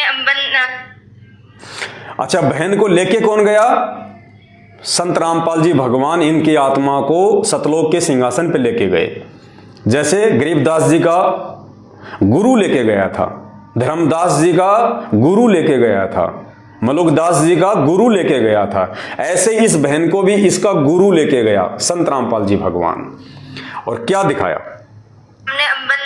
कबीर साहिब के सामने खड़ी। रामपाल जी महाराज जी ने मुझे कबीर साहिब जी के सिंहासन के पास ले गए और वहां पर बंदिशों गुरु रामपाल जी महाराज जी कबीर साहिब के सिंहासन के साइड में खड़े हो गए और मैं उनके सामने कबीर साहिब के सामने खड़ी थी। तो क्या हुआ, देखते ही देखते क्या हुआ कि बंदिछोड़ सतगुरु रामपाल जी महाराज कबीर साहिब के शरीर में समा गए और फिर अकेले कबीर परमात्मा रह गए। फिर कबीर परमात्मा का शरीर बंदिछोड़ सतगुरु रामपाल जी महाराज जी के रूप में चेंज हो गया। फिर बंदिछोड़ सतगुरु रामपाल जी महाराज जी कबीर साहिब के रूप में चेंज हो गए। फिर तब मुझे वहां पर समझ आया कि जो बंदिछोड़ सतगुरु रामपाल जी महाराज जी हमारे बीच यहाँ धरती पर रह रहे हैं, यही खुद कबीर परमात्मा है और यही भगवान है जिसे मैं बचपन से तलाश रही। अपने आत्मा, मैं तो नहीं कह रहा ये, मैंने तो इंटरव्यू नहीं दिया, ना मैंने इंटरव्यू लिया। इंटरव्यू देने वाले सतलोक आश्रम मैनेजमेंट हरियाणा से जुड़े हुए हैं, इंटरव्यू लेने वाले सतलोक आश्रम मैनेजमेंट हरियाणा वाले हैं। मैं तो आप लोगों को दिखा रहा हूं कि भगवान की पहचान कर लो, सतगुरु को पहचान लो, इसे परमात्मा का कोई दास समझ के भूल मत करना। ये खुद साक्षात धरती पे परमेश्वर उतरे हुए हैं और एकमात्र इन्हीं की पूजा करने से, इन्हीं का प्रकट दिवस मनाने से, इन्हीं के आगे भोग लगाने से, इन्हीं के बताए अनुसार भक्ति विधि करने से हमारा मोक्ष होगा। गरीबदास जी की शोभा यात्रा निकालने से, संत रामपाल जी का बोध दिवस मनाने से, कबीर जी दाढ़ी मूंछ वाले का प्रकट दिवस मनाने से और लड्डू जलेबी के चक्कर में धक्के खाने से मोक्ष कभी जिंदगी में नहीं होगा। अपना इतना बड़ा बिगाड़ कर लोगे, इतना बड़ा बिगाड़ कर लोगे, दोबारा इसकी भरपाई नहीं हो पाएगी। ये एक बार समय हाथ से निकल गया, काल भगवान साइड में गधा बना के छोड़ देगा, फिर कोई लेना देना नहीं है। तो दास की तो हाथ जोड़ के विनती है आप सभी भाई बहनों से, केवल समझा सकते हैं आप सबको, मानना या ना मानना ये आपके ज्ञान आधार और आपके भक्ति संस्कारों के ऊपर निर्भर करेगा। जब तक परमात्मा ने श्वासें दे रखी है तब तक हम संदेशे देते रहेंगे, भाई बहनों को जगाते रहेंगे, गुरु को ही भगवान साबित करते रहेंगे, आपको परमेश्वर के लिए दृढ़ करते रहेंगे। और जब तक ये दृढ़ता हमारे अंदर नहीं आएगी, जब तक हम अपनी अंतरात्मा से, दिलो दिमाग से इस बात का निष्कर्ष नहीं निकाल लेंगे कि सतगुरु रामपाल जी ही खुद कबीर परमात्मा है, खुद भगवान है, इनके अलावा दूसरा धरती पे कोई नहीं है और इनके अलावा किसी का भी बोध दिवस मनाना तो उनका भी नहीं है, हमने गुरुदेव का भी बोध दिवस नहीं मनाना है, सिवाय उनके प्रकट दिवस के 8 सितंबर के, और अन्य दूसरे संतों का ये बोध दिवस मनाना, उनका प्रकट दिवस मनाना। पुण्यात्माओं, बहुत भयंकर चाल काल भगवान अपने ही भगत भाई बहनों के माध्यम से तुम्हारे को ठगने के लिए चल रहा है। अगर समय रहते उस चंगुल से बाहर निकल जाओगे तो निकल जाओगे, और मुझे पता है इस बात का भी पुण्यात्माओं कि सभी नहीं निकल पाएंगे। परमात्मा कहते हैं गुरुपद सेवै बिरला कोई, जहां पर कृपया साहिब की होई। गुरुपद को तो कोई बिरला ही जान सकता है, पहचान सकता है। गुरुदेव के बताए अनुसार भक्ति कोई बिरला ही करेगा। खोकापुर में काग मिले दिन दोई रे, अरबू में कोई हंस हमारा होई रे। ये संसार विघन की घाटी, कोई निकलेगा बिरला सूर। पुण्यात्माओं, कोशिश करो उन बिरला सूरवीरों में आप शामिल हो जाओ। कोशिश करो, अंतिम समय तक आपने ये पतिव्रता भक्ति करनी पड़ेगी। गुरु के अलावा कोई दूसरा भगवान है, दिलो दिमाग से इस बात को डिलीट कर देना और साध संगति से जुड़े रहना। साध संगति से हटे, काल भगवान कहां जाके पटकेगा समझ में भी नहीं आएगा। और ये परमात्मा इतनी जल्दी हिसार जेल से बाहर नहीं आने वाला, तांडव मचेगा तांडव। और ये जितने भी लोग साध संगति रूपी हाथी से नीचे उतर के गए, इनके तो कहीं अते पते भी दिखाई नहीं देंगे आपको, अते पते भी क्या होते हैं। सौभाग्य यदि कोई रो पीट के वापस आ गया तो साथ संगति में, अन्यथा ये वहां नहीं टिकने वाले, क्योंकि वहां पे आत्मा की खुराक नहीं है। और इन लोगों को आत्मा की खुराक खाने का जो चस्का है वो लग चुका है, ये लोग वहां पे नहीं टिक सकते। तो दास की केवल इतनी विनती है, बाकी आप सबके संस्कार, आप सबकी समझ और सोच, जो जैसा करेगा समय आने पे अपना पाएगा। हम 15 फरवरी 2023 से रात्रि 8:30 बजे अपना Facebook page Pawan Das is live, सभी भाई बहन इसको फॉलो कर लें, इसको लाइक कर लें, ज़्यादा से ज़्यादा इसको शेयर करें। इसी फेसबुक पेज के ऊपर हम लाइव आएंगे और परमात्मा की महिमा किया करेंगे। और बीच में जहां जहां भी आपको साथ संगति में जाने का मौका मिले, सोच समझ के, आंखें खोल के, सामने वाला भगत है या नहीं है, या काल भगवान की प्रेरणा से कोई चाल चल रहा है।